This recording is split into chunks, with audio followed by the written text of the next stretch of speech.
students, welcome to my channel Chemistry Guide.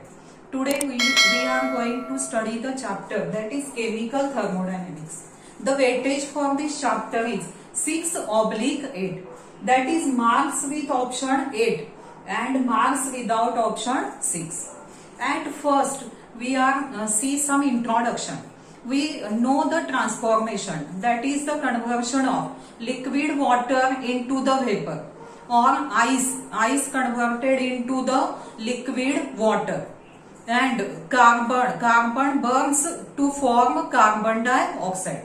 These all transformations are accompanied with the energy changes, and we know that in the dry cell chemical energy is converted into the electrical energy, and in the process, that is electroplating of metal, electrical energy is converted into the chemical energy, and from this it can be realized that energy changes, energy can be converted from one form into the another. And thus, what is thermodynamics? Thermodynamics is the branch of science. Thermodynamics is the branch of science which is concerned with energy changes in physical and chemical transformation. Physical आणि chemical transformation मध्ये ज्या energy changes होतात त्यांच्याशी concern असलेली सायन्सची branch, त्यालाच काय म्हणायचं? थर्मोडायनेमिक्स म्हणायचं. पण थर्मोडायनेमिक्सचे लिमिटेशन्स आहेत काही. थर्मोडायनेमिक्सचं फर्स्ट लिमिटेशन कोणतं आहे तर thermodynamics gives no information on the rates of physical and chemical processes. एखाद्या फिजिकल किंवा केमिकल प्रोसेसेस मध्ये प्रोसेसेसचा जो रेट असतो त्याबाबतचं कोणतंही इन्फॉर्मेशन थर्मोडायनेमिक्स मध्ये दिलेलं नाहीये. त्यानंतर सेकंड लिमिटेशन कोणती आहे थर्मोडायनेमिक्सची? It does not tell anything about mechanism of processes. ह्या ज्या प्रोसेसेस आहेत त्यांच्या मेकॅनिझम बाबत सुद्धा थर्मोडायनेमिक्स मध्ये काही इन्फॉर्मेशन दिलेली नाहीये. These are the limitations of thermodynamics. Then we are going to study the terms used in thermodynamics. दोन थर्मोडायनेमिक्स मध्ये कोणत्या टर्म्स वापरल्या जातात तर सिस्टीम आणि सराउंडिंग. आता सिस्टीम म्हणजे काय तर system is a part of the universe under thermodynamic investigation is called system. Universe मधला जेवढा पार्ट थर्मोडायनेमिक स्टडीसाठी, थर्मोडायनेमिक इन्व्हेस्टिगेशन साठी वापरला जातो त्याला काय म्हणायचं? सिस्टीम म्हणायचं. आता या एक्झाम्पल वरून आपल्याला लक्षात येईल. Consider a gas. कोणतं एक्झाम्पल घेतलेलं आहे? Consider a gas enclosed in a cylinder and this is fitted with the weightless movable piston. बघा, गॅस सिलेंडर मध्ये एनक्लोज केलेला आहे, त्याला काय फिट केलेलं आहे? मुव्हेबल पिस्टन फिट केलेलं आहे. आणि जर आता यामध्ये जर if mass by putting mass on the piston pressure varies. बघा, पिस्टनवर जर मास पुट केलं तर काय प्रेशर काय होणार? चेंज होणार. आणि आपल्याला यामध्ये काय स्टडी करायचं आहे तर प्रेशर व्हेरी करून व्हॉल्यूम चेंज, गॅसच्या व्हॉल्यूम मध्ये होणारा चेंज आणि जी गॅसमधून एनर्जी रिलीज्ड किंवा ऍब्सॉर्ब होते, गेन होते, त्याची अमाऊंट, याचा आपल्याला स्टडी करायचा आहे. म्हणजेच यामध्ये सिस्टीम कोणती आहे आपली? Gas under study. गॅसचा आपण काय प्रेशर व्हेरी करून व्हॉल्यूम चेंज आणि एनर्जी रिलीज्ड ऑर ऍब्सॉर्ब याचा अमाऊंटचा स्टडी करणार आहे. म्हणजेच आपली सिस्टीम कोणती आहे? Gas under study is our system. अशा पद्धतीनं थर्मोडायनामिक इन्व्हेस्टिगेशन साठी युनिवर्स मधला जो पार्ट वापरला जातो त्याला काय म्हणायचं? सिस्टीम म्हणायचं. आणि दुसरी टर्म थर्मोडायनामिक्स मध्ये कोणती वापरली जाते? सराउंडिंग. सराउंडिंग म्हणजे काय? All other parts of the universe. All other parts of the universe outside the system, such as cylinder, room and others are surrounding. म्हणजेच यामध्ये सिस्टीम सोडून, म्हणजे हा गॅस सोडून, गॅसनं जेवढी जागा व्यापलेली आहे ते सोडून राहिलेला युनिव्हर्स मधला सगळा पार्ट, राहिलेले युनिव्हर्स मधला सगळे पार्ट जे असतात त्याला काय म्हणायचं, त्या सिस्टीमची सराउंडिंग. म्हणजे हा गॅस सोडून आणखी राहिलेला पार्ट युनिव्हर्स मधला म्हणजे कोणता येणार, सिलेंडर येईल किंवा रोम येईल. बाकीचे सगळे युनिव्हर्स मधले जे पार्ट आहेत ते म्हणजे काय होणार, त्या सिस्टीमची सराउंडिंग. आणि युनिव्हर्स म्हणजेच काय, universe is made up of system plus surrounding. Universe is made up of system plus surrounding. Then we are going to study the point that is types of systems. System चे 3 type आहेत. There are 3 types of system. System चे 3 type कोणते आहेत तर open system, closed system आणि तिसरा type आहे isolated system. And first about open system. Open system म्हणजे काय तर system which exchanges both energy and matter with surrounding is called open system. अशी सिस्टीम की जी सराउंडिंग बरोबर दोन्ही एनर्जी आणि मॅटरची एक्सचेंज होते. सिस्टीम आणि सराउंडिंग मध्ये जर एनर्जी आणि मॅटर दोन्हीची एक्सचेंज झाली तर त्या सिस्टीमला ओपन सिस्टीम म्हणायचं. फॉर एक्झाम्पल कोणतं घेता येईल आपल्याला, cup containing hot coffee. Cup containing hot coffee हे एक्झाम्पल कशाचं आहे, ओपन सिस्टीमचं. आता यामध्ये काय केलेलं आहे तर हॉट कॉफी कप मध्ये घेतलेली आहे. ती कॉफी हळूहळू काय होईल, थंड होत जाणार. म्हणजेच काय झालं, तिथं एनर्जीची एक्सचेंज झाली सराउंडिंग बरोबर. त्याच पद्धतीनं त्या कॉफी मधली जी व्हेपर आहे ती सुद्धा कशामध्ये जाणार, सराउंडिंग मध्ये जाणार. म्हणजे व्हेपरची सुद्धा, व्हेपर म्हणजेच मॅटरची सुद्धा काय झाली, सराउंडिंग बरोबर एक्सचेंज झाली. अशा ज्या सिस्टीम असतात त्यांना काय म्हणायचं, ओपन सिस्टीम म्हणायचं. ज्या सिस्टीम मध्ये the system which exchanges both energy and matter with surrounding is called open system. आता दुसरा टाइप कोणता आहे, closed system. System which exchanges only energy not matter with the surrounding is called closed system. अशी system की ज्या system आणि surrounding मध्ये फक्त एनर्जीची एक्सचेंज होते, मॅटरची एक्सचेंज होत नाही, अशा सिस्टीमला काय म्हणायचं, क्लोज्ड सिस्टीम म्हणायचं. एक्झाम्पल कोणतं घेता येईल आपल्याला, cup containing hot coffee which is covered with the saucer. बघा एक्झाम्पल कोणतं आहे तर कप मध्ये आपण काय घेतलेली, हॉट कॉफी घेतली आणि त्यावर जर बशी झाकली, कव्हर केली, बशीनं ते कव्हर केलं तर काय होणार, तरी सुद्धा काय होणार, तो कॉफी हळूहळू थंड होत जाणार. म्हणजेच फक्त सिस्टीमनं काय केलेलं आहे, सराउंडिंग बरोबर एनर्जीची एक्सचेंज केलेली आहे. पण व्हेपर काय राहणार, आतमध्येच राहणार, व्हेपर एक्सचेंज होणार नाही सराउंडिंग बरोबर. अशा सिस्टीमला काय म्हणायचं, क्लोज्ड सिस्टीम म्हणायचं. System which exchanges only energy with and not matter with the surrounding. अशी सिस्टीम जी सराउंडिंग बरोबर फक्त एनर्जीची एक्सचेंज करते, मॅटरची एक्सचेंज होत नाही, त्याला काय म्हणायचं, क्लोज्ड सिस्टीम म्हणायचं. आणि तिसरा टाइप कोणता आहे, आयसोलेटेड सिस्टीम. आयसोलेटेड सिस्टीम म्हणजे काय तर system that does not allow exchange of either energy or matter with the surrounding is called isolated system. Isolated system म्हणजे अशी सिस्टीम जी काय करत नाही, सराउंडिंग बरोबर एनर्जी आणि मॅटर दोन्हीची सुद्धा एक्सचेंज करत नाही, अशा सिस्टीमला आयसोलेटेड सिस्टीम म्हणायचं.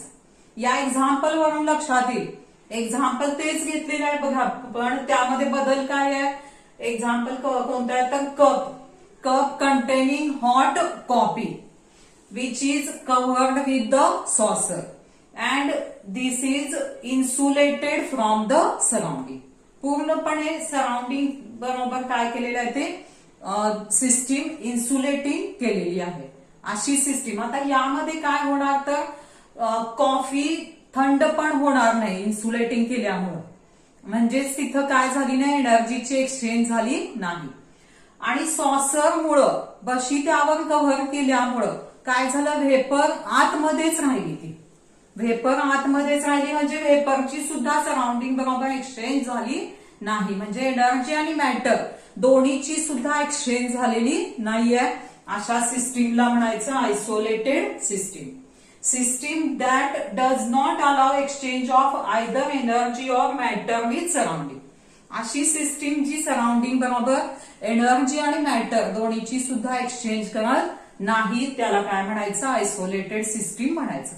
असे there are 3 types of systems, that is open system, closed system and isolated system. Then we are going to study the point that is properties of system.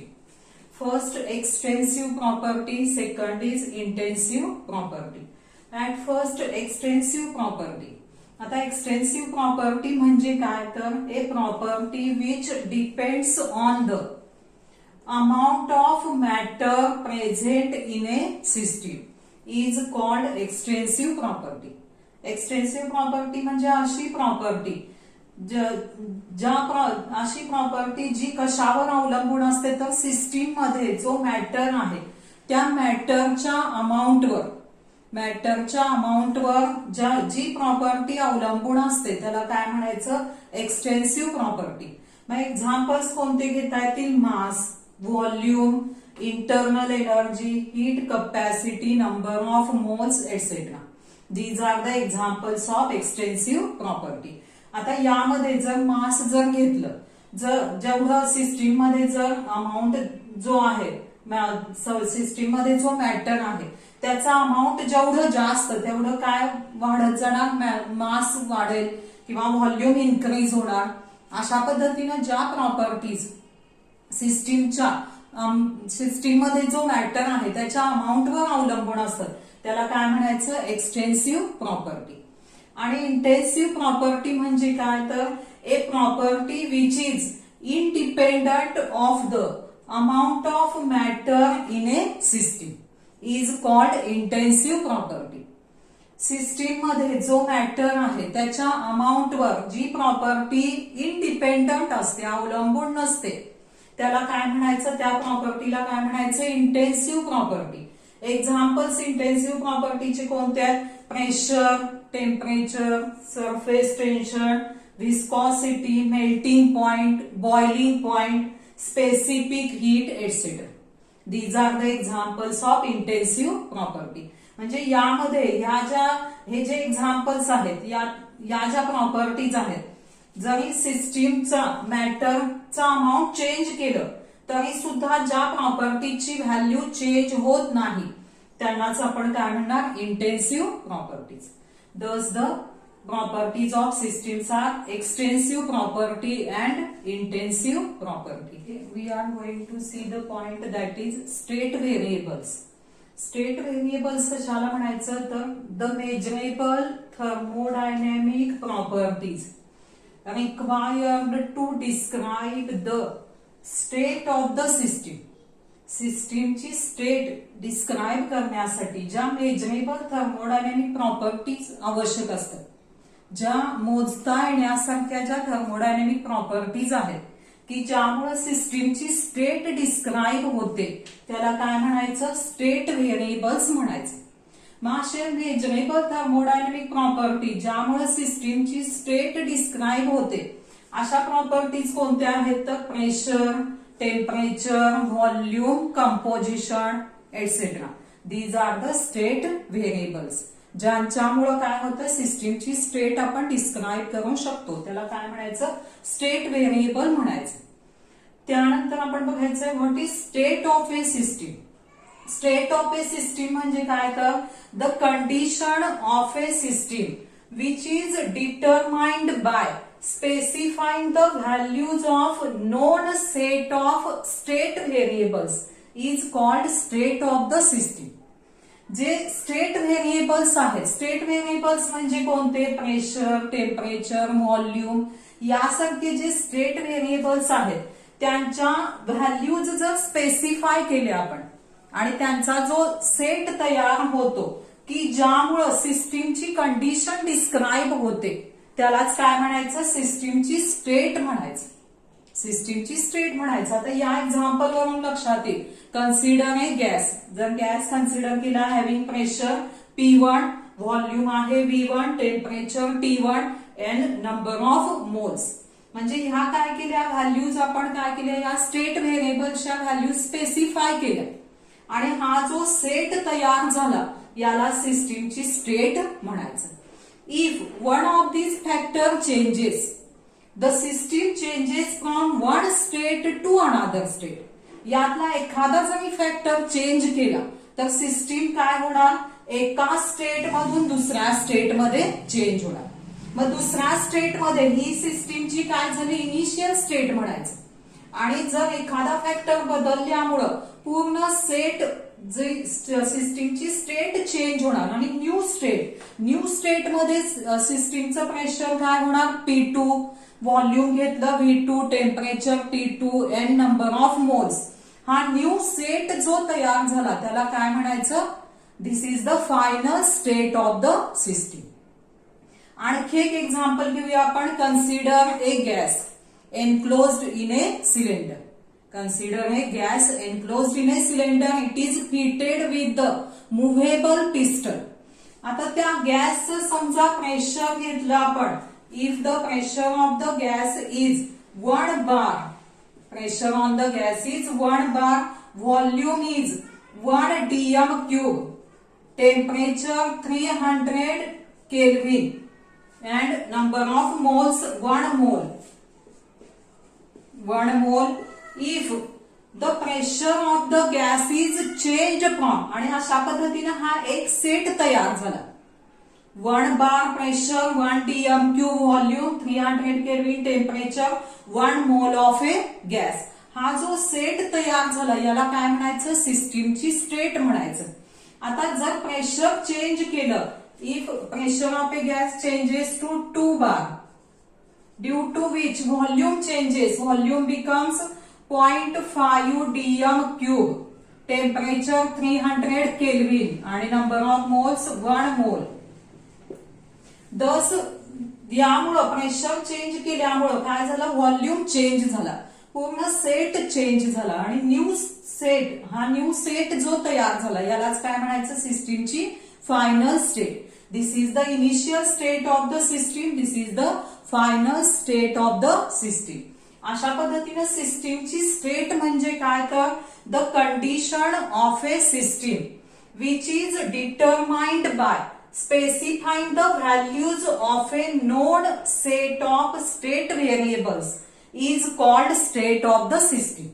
अशा पद्धतीने हे जे स्टेट व्हेरिएबल्स आहेत यांच्या values specify करून ज्यावेळी आपण सिस्टीमची स्टेट, सिस्टीमची कंडिशन डिटरमाइन करतो त्याला सिस्टीमची स्टेट असं म्हणायचं. त्यानंतर आपण बघूया what is state function. State function म्हणजे काय, तर the property which depends on the state of the system and independent on path followed to attend it is called state function. State function म्हणजे सुद्धा काय, तर अशी प्रॉपर्टी जी कशावर अवलंबून असते, सिस्टीमच्या स्टेटवर अवलंबून असते, पण तो पाथ, पण ती जी व्हॅल्यू, जी प्रॉपर्टी पाथवर अवलंबून नसते, त्या स्टेट पर्यंत पोहोचण्यासाठी जो पाथ अटेंड केलेला आहे त्यावर जी प्रॉपर्टी अवलंबून नसते त्याला काय म्हणायचं, स्टेट फंक्शन म्हणायचं. मग स्टेट फंक्शनचे एक्झाम्पल कोणते आहेत, pressure, temperature, volume, enthalpy, internal energy, entropy. These are the examples of state function. आता आणखी क्लिअर स्टेट फंक्शनच्या बाबतीत होण्यासाठी आपण एक एक्झाम्पल घेऊया. जर आपण असं कन्सिडर केलं, एखादा टेरेसची हाईट ग्राउंड लेवल पासून समजा 20 फीट आहे, 20 फीट हाईट आहे, पण त्या टेरेसवर जाण्यासाठी आपण जर वेगवेगळे पाथ वापरले, वेगवेगळ्या मार्गांचा उपयोग केला तर काय होणार, जी टेरेसची हाईट आहे 20 फीट ती आहे तशी राहणार, पण डिस्टन्स चेंज होणार, पाथ चेंज केल्यामुळे डिस्टन्स चेंज होणार, म्हणून हाईट ही त्यामध्ये काय होणार, स्टेट फंक्शन होणार. हाईट काय होणार, स्टेट फंक्शन होणार, आणि जे डिस्टन्स आहे ते काय होणार, पाथ फंक्शन होणार. अशा पद्धतीने बघा, या एक्झाम्पल वरून लक्षात आलं काय, स्टेट फंक्शन म्हणजे काय, तर अशी प्रॉपर्टी जी कशावर अवलंबून असते, सिस्टीमच्या स्टेटवर, पण पाथवर अवलंबून नसते, त्यालाच काय म्हणायचं, स्टेट फंक्शन म्हणायचं. Examples, pressure, temperature, volume, enthalpy, internal energy and entropy. This is about the state variables, state of the system and state function. We are going to see the point that is path functions. Path functions म्हणजे काय, तर the properties which depend on the path are called path function. अशा property ज्या पाथवर अवलंबून असतात त्याला काय म्हणायचं, पाथ फंक्शन म्हणायचं. एक्झाम्पल्स पाथ फंक्शनचे कोणते आहेत, work and heat. Work and heat, these are the examples of path functions. त्यानंतर आपण बघायचंय what is thermodynamic equilibrium. Thermodynamic equilibrium म्हणजे काय बघा, तर a system is said to be in thermodynamic equilibrium when its state functions do not vary with time. सिस्टीमचे जे state function आहेत, for example pressure, volume, temperature, यांच्यामध्ये time बरोबर कोणताही चेंज जर झाला नाही, त्या व्हॅल्यू स्टेट फंक्शनच्या कॉन्स्टंट राहिल्या, तर त्यावेळी ती सिस्टीम थर्मोडायनॅमिक इक्विलिब्रियम मध्ये आहे असं म्हटलं जातं. आता ही कन्सेप्ट थर्मोडायनॅमिक इक्विलिब्रियम म्हणजे काय हे समजण्यासाठी आपण काय करूया, एक्झाम्पल घेऊया. Consider a gas. Consider a gas enclosed in a cylinder and which is fitted with the piston. Then we are going to study the point that is path function. Path function म्हणजे काय, तर the properties which depends on the path are called path function. ज्या properties पाथवर अवलंबून असतात, स्टेटवर अवलंबून नसतात, त्याला काय म्हणायचं, पाथ फंक्शन्स म्हणायचं. एक्झाम्पल्स पाथ फंक्शनचे कोणते आहेत, तर वर्क आणि heat. These are the examples of path function. Then thermodynamic equilibrium. Thermodynamic equilibrium म्हणजे काय, तर a system is said to be in thermodynamic equilibrium when its state functions do not change with time. सिस्टीमचे जे state functions आहेत, pressure, volume, temperature, यांच्यामध्ये time बरोबर कोणताही change जर होत नसेल, म्हणजेच त्या स्टेट फंक्शनच्या व्हॅल्यूज जर कॉन्स्टंट राहिल्या, तर त्यावेळी ती सिस्टीम थर्मोडायनॅमिक इक्विलिब्रियम मध्ये आहे असं म्हणायचं. त्यासाठी आपण एक एक्झाम्पल घेऊया. Consider a gas enclosed in a cylinder and it is fitted with the movable piston. It is fitted with the movable piston.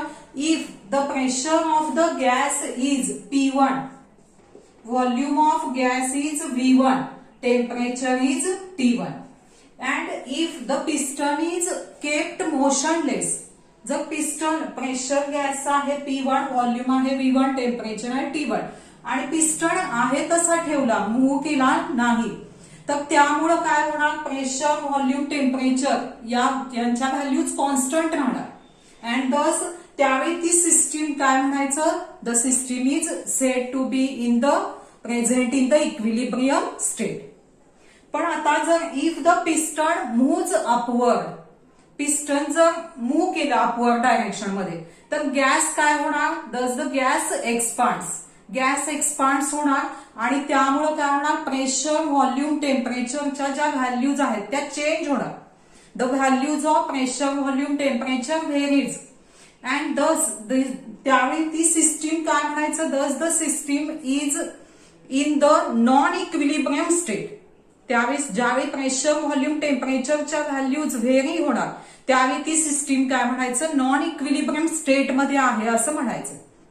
आणि त्याच स्टेजमध्ये पुन्हा if in this stage if again the piston kept motionless, पुन्हा piston जर motionless ठेवला, आणि त्या स्टेजमध्ये if the pressure of a gas is P2, volume V2, temperature T2, and if the piston is kept motionless, परत त्या स्टेजमध्ये pressure आहे P2, व्हॉल्यूम आहे V2, टेम्परेचर आहे T2, आणि त्या स्टेटमध्ये जर पिस्टन मोशनलेस ठेवला तर पुन्हा काय होणार, प्रेशर, व्हॉल्यूम, टेम्परेचरच्या व्हॅल्यूज कॉन्स्टंट राहणार, आणि त्यावेळी ती सिस्टीम काय म्हणायचं, the system is present in the new equilibrium state. त्यावेळी ती सिस्टीम पुन्हा न्यू इक्विलिब्रियम स्टेटमध्ये आहे असं म्हटलं जातं. अशा पद्धतीनं थर्मोडायनॅमिक इक्विलिब्रियम म्हणजे काय, a system is said to be in thermodynamic equilibrium when its state functions do not change with time. सिस्टीमचे जे स्टेट फंक्शन आहेत त्यांच्यामध्ये जर त्यांच्या व्हॅल्यू जर कॉन्स्टंट राहिल्या तर त्यावेळी ती सिस्टीम थर्मोडायनॅमिक इक्विलिब्रियम मध्ये आहे असं म्हटलं जातं. आणि अशा पद्धतीनं ज्यावेळी the transition from one equilibrium state to another equilibrium state, त्यालाच काय म्हटलं जातं, प्रोसेस म्हटलं जातं. नेक्स्ट लेक्चरमध्ये आपण काय स्टडी करूया तर process and its types. Process आणि त्यांचे टाईप याचा आपण पुढच्या लेक्चरमध्ये स्टडी करायचे.